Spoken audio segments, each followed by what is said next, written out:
January ni som ni sang ni som ni paruk ani Trump at se common low le pe khawp mai French President Macron na nela nin biak na ati leak out sak mi mai ani Trump hian in Macron hi ti mualpho chiang lea hei mai hian ni lawa France an product pani hami French wine le champagne a hian in tariffs 200% la impose tumbok ani apui hem don khop mai hi eng wange ti hi video hian kan react don ani tin a message ti leak out a hian eng tenge in ziak a sensitive viewem heti khop mai ram pakhat president ina ram dang hroi tu an ti mual pho ta mai hi enge a chan niang ti kha chalo react ang o chalo te ka tia o chalo chu avai ram khom em po se Donald Trump hian in French President Emmanuel Macron na nena nin biak na kha ati leak out sakani he message leak out a hian in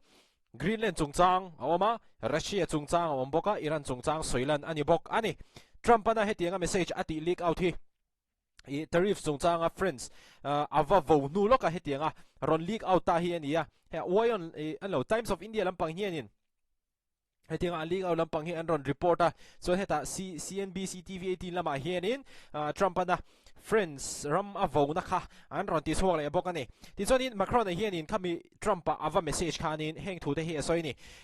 Trump na Greenland ama du thuwa eng ti kong zong po a le ni mo si pai chak na manga an lamai tur kha thalawati thu kha Macron hian in lo vasil vel pek ni tur ani ti chuanin Trump chuanin Greenland kha adu ngoi ti kan hre to kha ti chuan khami wa ka khan Macron hian in tuna Russia chungchang hi Trump bula hian in a soibong a chan chu Russia hi ram pakhat thil ti thei tak ani nuclear ral thuma nei ani chu van chuanin US po hian in enge awa thai boy zok ngam bik lawani Venezuela president amande ang te khani na tingam bik mi lawa hi Macron hian in Trump bula asoya a chan chu Russia hi a influence hi thani ram sang thopui hi ani tha America lam tang te po a then chu thopui America lam tang lo te po thopui thei bok ani atiang khanin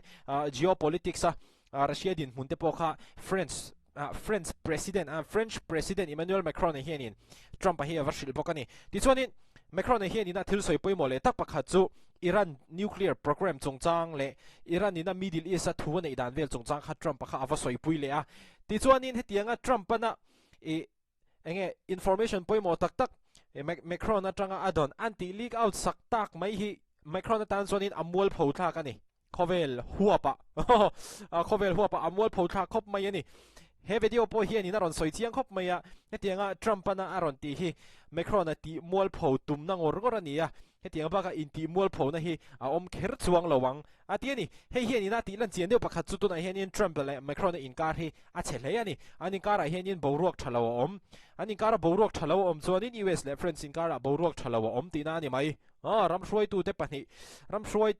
pani hruai tu te in kara boruak thalo om chuanin khang ram pani in kara khanin boruak thalo om ti kha ani mai ani ti chuanin tuna hianin hetianga Trump na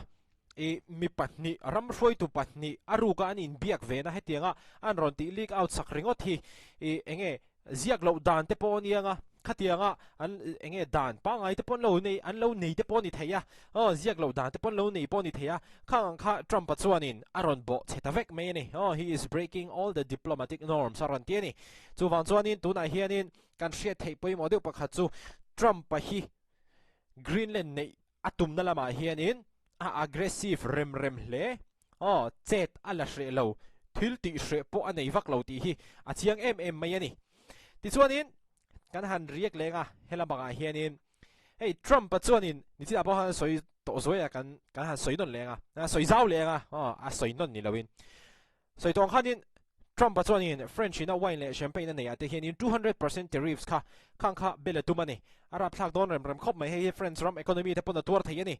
hetiangina hei enge a chan mo hei enge a chan kan ti chuan French President Emmanuel Macron hianin Trump na Gaza Board of Peace ama thualo din ama chairman ani na ni bok kami Board of Peace a khanin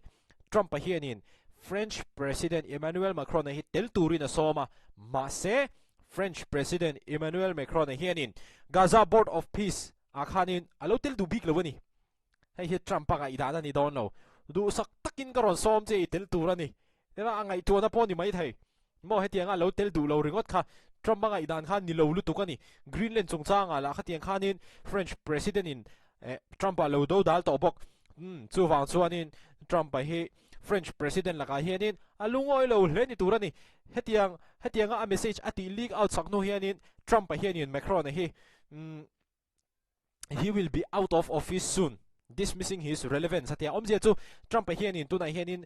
French president hi ani na atanga pa ikha kan ni trap to ani ron tile mi mai ni angai poi mo lo to rem le ani ti chuanin Trump pa hianin hetiang hian soizuya Macron hian hetianga Gaza Board of Peace aron zom du lo tak tak ani chuanin 200% tariffs katiang ti ha kakal tang pui nge do ani ati mia mai ani Trump pa hian mo ti chuanin Trump pa hianin he ron confirm bokani Russia President Vladimir Putin apo Gaza Board of Peace a hianin tel turin asoma ti chuanin a soizia dana chuanin Putin a hi khovel shwai tu tam kem te zinga asom om chunani a ti chuan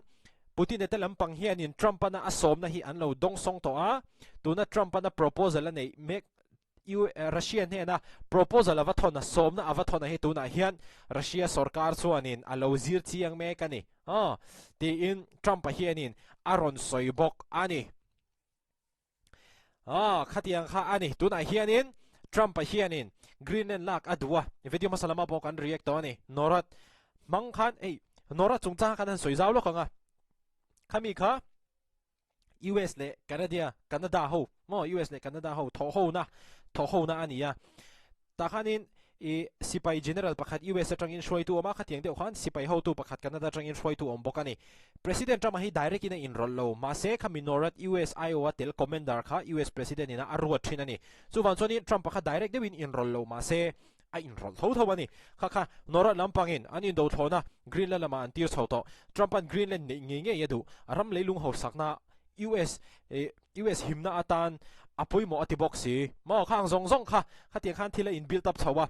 French President Emmanuel Macron hianin Greenland chungchanga Trump adodala Trump athin rim hle Gaza Board of Peace atel turin Trump an soma French President in a lodu lawa Trump athin rim le message te leak out 200% tariffs te hetiang hianin